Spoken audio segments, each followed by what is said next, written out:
This evening, first, a simple roadside repair turned into a double fatality on the Soesdyke Linden Highway. Police say a speeding car plowed into a disabled lorry at Moblissa, killing both drivers instantly.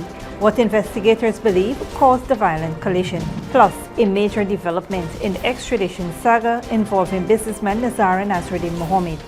A key ruling from the Georgetown Magistrates Court keeps the case right where it is and pushes the proceedings into their next phase. And big changes coming for the Guyana Police Force. President Irfaan Ali says every new recruit and every current rank must now secure passes in mathematics and English. We'll tell you how the Guyana Digital School will help reshape the force. Also tonight, a historic boost for Guyana's sugar industry. A US $20 million deal will see the country's first white sugar refinery built in Region 3, positioning Guyana to supply much of the Caribbean market. And in international news, the U.S. Federal Reserve begins crucial meetings that could determine whether interest rates fall, rise, or hold steady, amid mounting pressure from President Trump. Those stories and more straight ahead. Stay with us.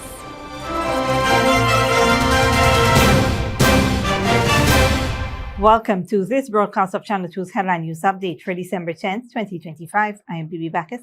Thank you for joining us. First up, Principal Magistrate Judy Lachman has ruled that the high-profile extradition case involving gold traders Nazar and Azruddin Mohamed will remain before the Georgetown Magistrates Court, rejecting a defense bid to send the matter to the High Court for constitutional review. The magistrate determined that the constitutional issues raised by the defense were either frivolous, already settled by higher courts, or beyond the scope of the extradition hearing at this stage.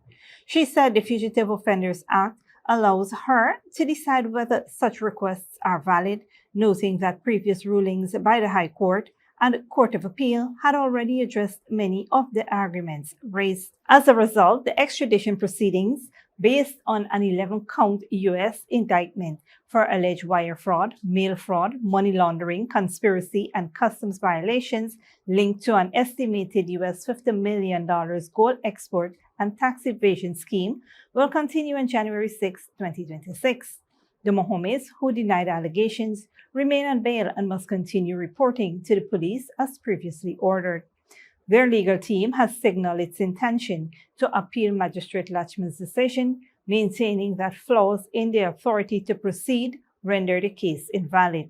They argue that the authority to proceed does not properly outline corresponding Guyanese offenses, despite appellate rulings to the contrary. The case now moves into its next phase in January as Guyana considers the United States' request to extradite the father and son businessmen to face trial in Florida. On a different note, a routine roadside repair turned tragic on Tuesday when a speeding car slammed into a disabled lorry at Moblissa on the Soesdyke Linden Highway, killing both drivers on the spot. Police are probing a deadly collision that occurred on Tuesday afternoon at Moblissa along the Soesdyke Linden Highway, leaving the two men dead. The accident happened around 3:15 p.m. and involved a parked motor lorry GAG 3120 and a motor car PRR 5367. The lorry had reportedly developed mechanical problems and was parked on the eastern side of the road while its driver, 49-year-old Brian Mohanharlal of Agricola, East Bank Demerara, was inspecting the rear of the vehicle. According to investigators, the motor car, driven by 32-year-old Asham Sultan of Zeelat, East Bank Essequibo, was heading south at a high speed when Sultan allegedly lost control. The car struck Manoharlal before crashing into the back of the lorry. Both men sustained severe injuries and were pronounced dead at the scene by doctors from the Linden Hospital complex. Their bodies were taken to the hospital mortuary pending post-mortem examination. Police says investigations into the fatal accident are ongoing. Motorists are urged to slow down since excessive speed continues to turn simple moments on the roadways into deadly tragedies. In other news, President Dr. Mohamed Irfaan Ali on Tuesday announced a major upgrade to the entry requirements for the Guyana Police Force, declaring that all new applicants must now have passes in mathematics and English before joining the force. Current members will also be required to complete the 2 subjects, with support from the government's newly launched Guyana Digital School.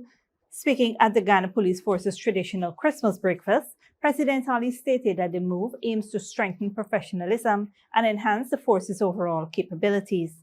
He instructed senior officers to ensure that all junior ranks are registered with the Guyana Digital School, an online learning platform available 24/7. The president said the goal is for every member of the force to earn passes in maths and English within the next 3 years, calling it a significant milestone that would reflect the government's heavy investment in improving the Guyana Police Force. Dr. Ali also encouraged officers to pursue higher education, including master's degrees, noting that retirements at 55 should mark the start of new opportunities rather than the end of a career. The Guyana Digital School, launched on December 5th, aims to bridge the educational gap between Guyana and to support learners at all levels, including adults and out-of-school youth. Stick around when we return. Government launches first white sugar refinery, and authorities seize over $130 million in cash, gold during Bartica anti-smuggling raid.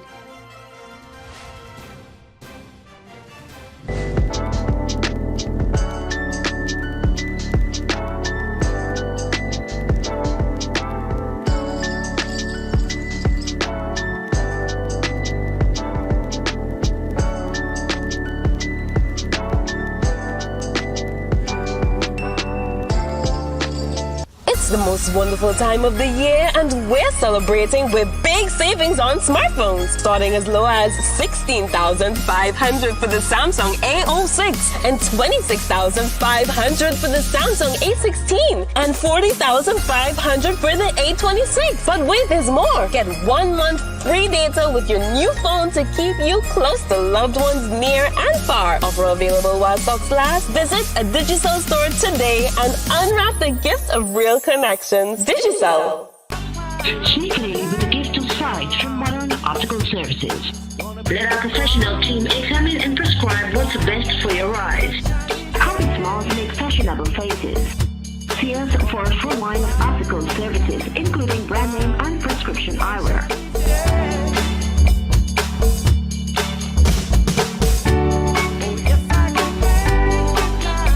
Modern Optical Services, 316 Mill Street, Georgetown, telephone 226-1082.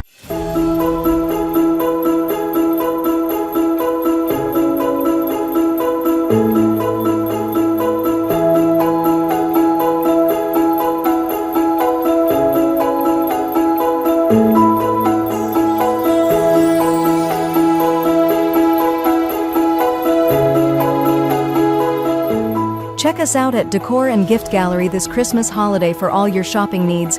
We are located at 47 Craig and Sheriff Street, Campbellville, Georgetown. Good girl forget things.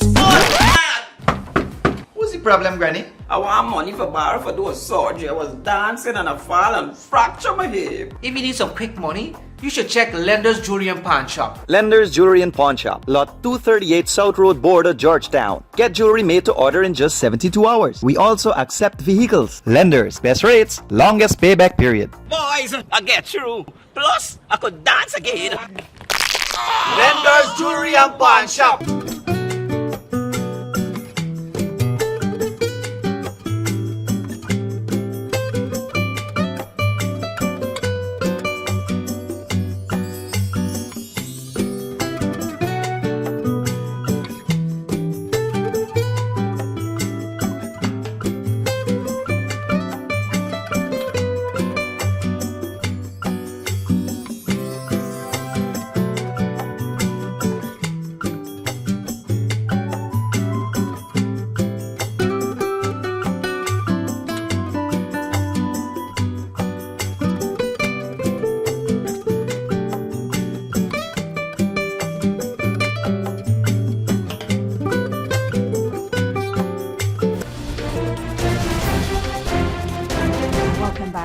Guyana is set to establish its first white sugar refinery in a U.S. $20 million joint venture, a project hailed as a historic milestone for the country's sugar industry. The refinery, a collaboration between Guyana Construction, and General Services Incorporated, Surco Limited, and the former Wales Sugar Estate will be built in Region 3 and is expected to be completed in 2026. The facility is projected to produce 100,000 tons of refined sugar annually, with room for future expansion, positioning Guyana as a major contributor to the Caribbean market, which imported 200,000 tons of refined sugar in 2024. Speaking at the signing ceremony at the Pegasus Suite and Corporate Center in Georgetown, Senior Minister in the Office of the President with Responsibility for Finance, Dr. Ashni Singh, described the project as a transformative step for Guyana's agro-industrial sector.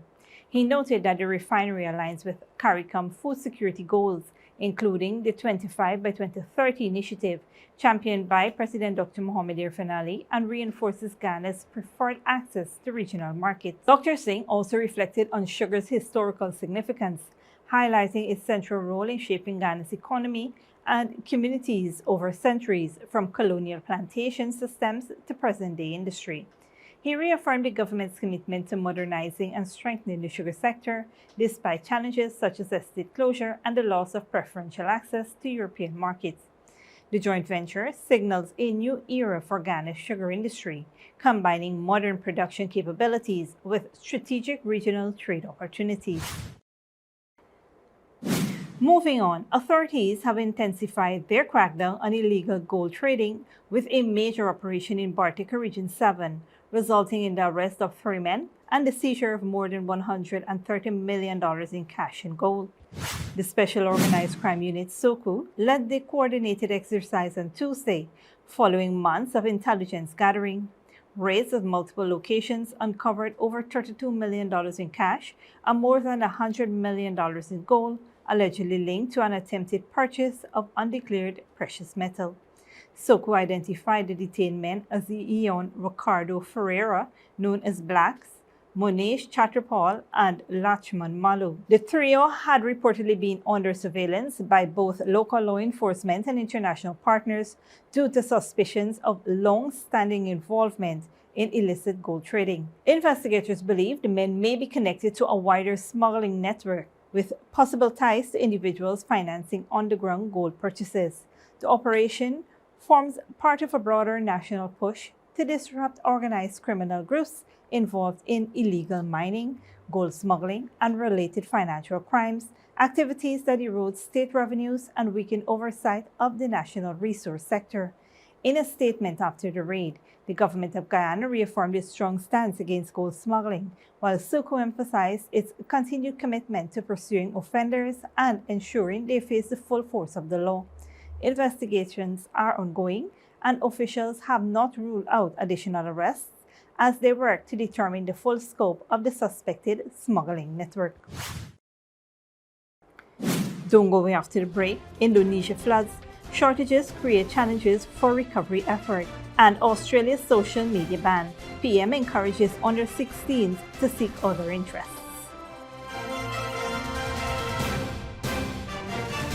This Christmas runs on real connections with Digicel. The calls, the laughter, the joy, and the chance to pick and win big. We're giving away $12 million.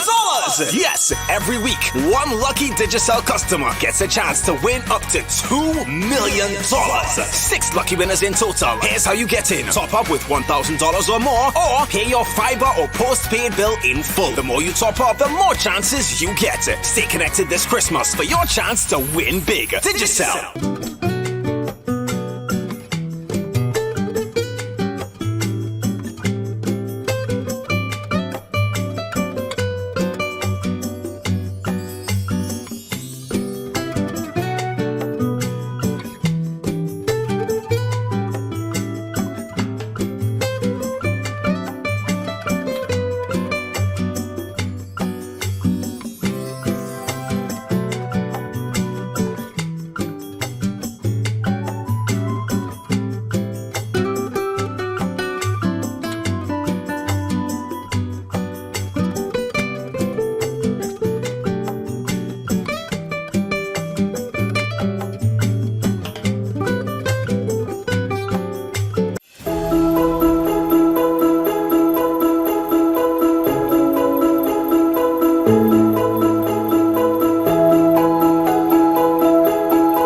Check us out at Decor and Gift Gallery this Christmas holiday for all your shopping needs.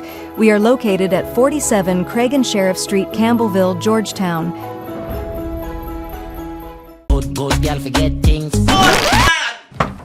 What's the problem, Granny? I want money for borrow for those surgery. I was dancing and I fall and fracture my hip. If you need some quick money, you should check Lender's Jewelry and Pawn Shop. Lender's Jewelry and Pawn Shop, lot 238 South Road Border, Georgetown. Get jewelry made to order in just 72 hours. We also accept vehicles. Lender's, best rates, longest payback period. Boys, I get through. Plus, I could dance again. Lender's Jewelry and Pawn Shop. Sneakily with a gift of sight from Modern Optical Services. Let our professional team examine and prescribe what's best for your eyes. Common smiles make fashionable faces. See us for a full line of optical services, including brand name and prescription eyewear.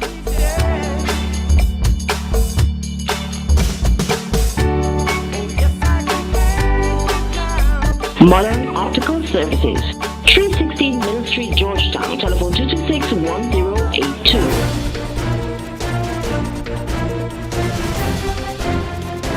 Welcome back. Now we take a look at what's happening in the region and around the world. Good evening, I'm Dominic Gittins. Tonight, Haiti welcomes a new group of Kenyan police officers as the multinational mission expands. The US Federal Reserve weighs possible rate changes. Australia enforces the world's first social media ban for kids under 16. And Indonesia battles deadly floods and landslides. We begin in Haiti. Haiti on Monday welcomed a fifth contingent of 230 Kenyan officers to reinforce the UN-backed gang repression force. President pro tempore Lawrence Cree and senior officials greeted the team, which replaced 100 departing Kenyan officers. The multinational mission expands as Haiti battles escalating gang violence and prepares for 2026 elections. Officials of the U.S. Central Bank have started 2 days of meeting to consider whether to change interest rates. The Federal Reserve has been under pressure from President Donald Trump to cut interest rates to boost the economy, but economists fear that could spark inflation. Al Jazeera's Roslyn Jordan reports. As the U.S. Federal Reserve holds its last meeting of 2025, there's one looming question. Who's in charge now of monetary policy? U.S. President Donald Trump appointed Jerome Powell to lead the Fed back in 2017, but Trump now wants Powell gone before his second term ends in May. That's because the Fed didn't cut interest rates until September, 8 months into Trump's administration. It's all because of the Fed. He's done a bad job. He's building a building. He's at $2.9 billion. It's actually 3.1 if you include other areas that are essentially the same thing. The moment led to a tense exchange between the president and Powell over the cost of renovating the Federal Reserve buildings. You're including the Martin renovation. You just added our entire capital. Yeah, you just added in a third building. Is what that is. That's a third building. Well, no, but it's a building that's being built. No, it was built 5 years ago. It's too late. It's way too late. Powell has said Trump legally cannot fire him and that he will complete his term. I guess a potential Fed chair is here too. I don't know. Are we allowed to say that? Trump has hinted that he could replace Powell with this man, National Economic Council Chair Kevin Hassett, who supports Trump's call to cut interest rates. But observers say getting rid of Powell doesn't mean Trump will get his way. There are 11 other voting members in the policy setting board at the Federal Reserve, and it's not a foregone conclusion that a Fed chair who wants to lower rates is going to be able to convince the other 11. Trump and Hassett say cutting interest rates will help more people buy homes, as well as encourage consumer spending. Investors reportedly have warned the White House that Hassett's appointment could trigger a new period of high inflation. Others aren't so certain. And I think the U.S. economy can stand 2.5% core inflation, to be honest with you, and do just fine.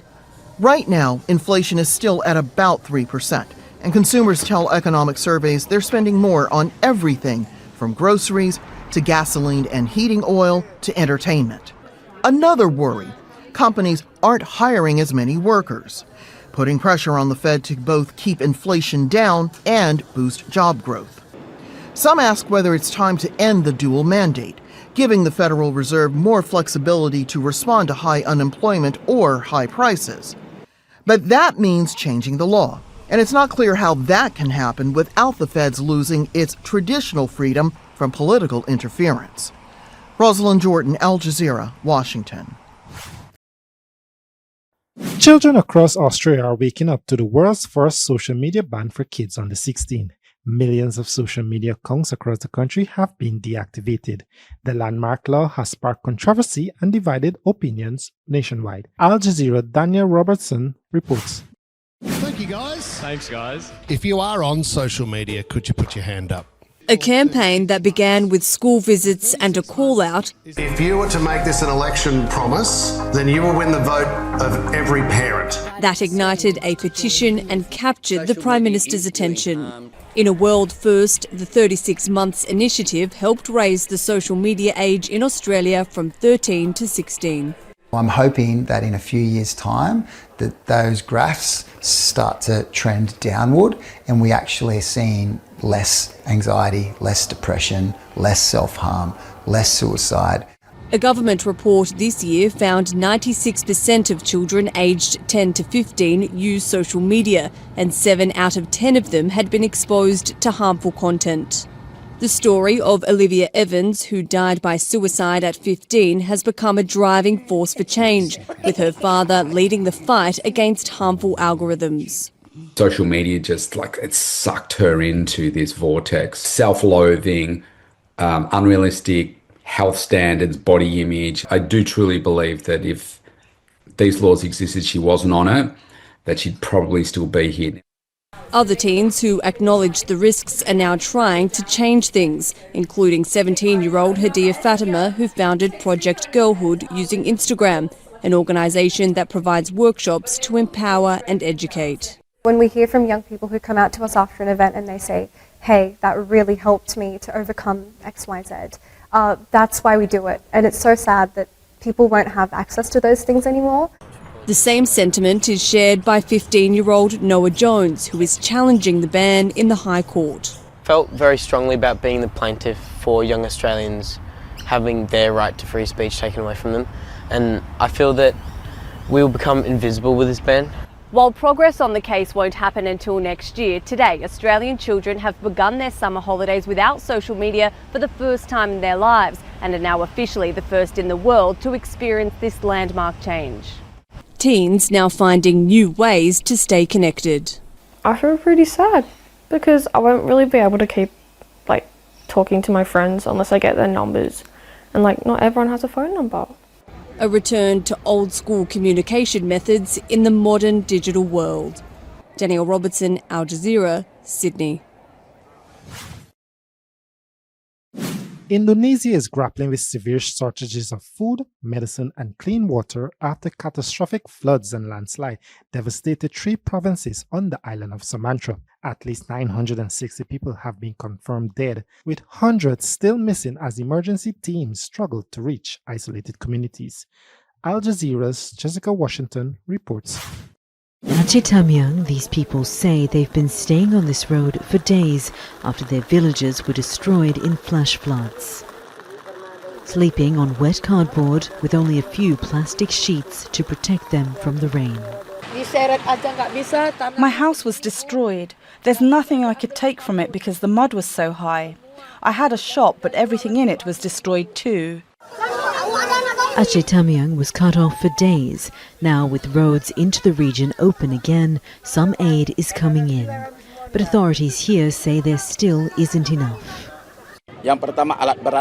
We need heavy equipment. Even though food aid has arrived, we need more. What has come isn't enough for the number of residents. We need generators and we need boots because people are injuring their feet. Some are still looking for missing relatives. Siti Fatima says she was separated from her husband and parents when the flooding started, and she hasn't seen them since. 3 provinces on the Indonesian island of Sumatra were devastated by cyclone-induced floods and landslides, made worse by deforestation for extractive industries. Home to more than 300,000 people, Aceh Tamiang is one of the worst-hit areas. This village in Aceh Tamiang is one of several that have been completely wiped out. Hundreds of houses destroyed when the river overflowed. Authorities say every single person in this region has been affected by this disaster. Surrounded by floodwaters and thick mud and with insufficient clean water, disease is spreading among the thousands of displaced persons. Even the local hospital has been damaged. 10 patients died in the immediate aftermath of the floods during the power blackout. Medical devices and medicine covered in mud, rendered unusable at a time of urgent need. I feel devastated. All our facilities are underwater. It's like we need to start from zero because we can't use the main equipment.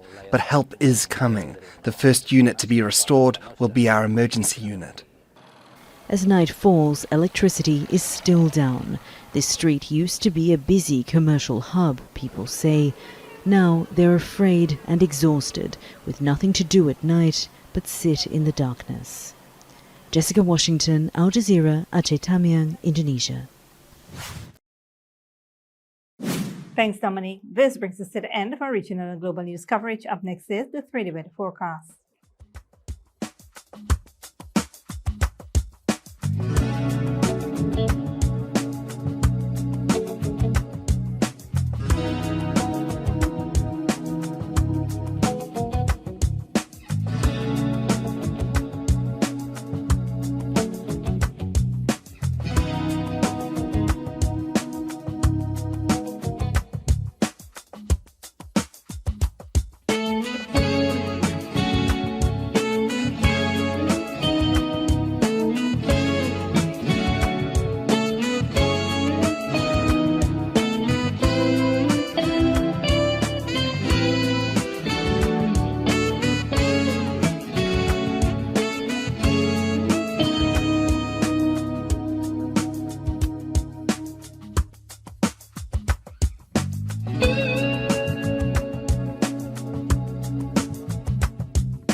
And that's it to reach Headline News for this Wednesday evening.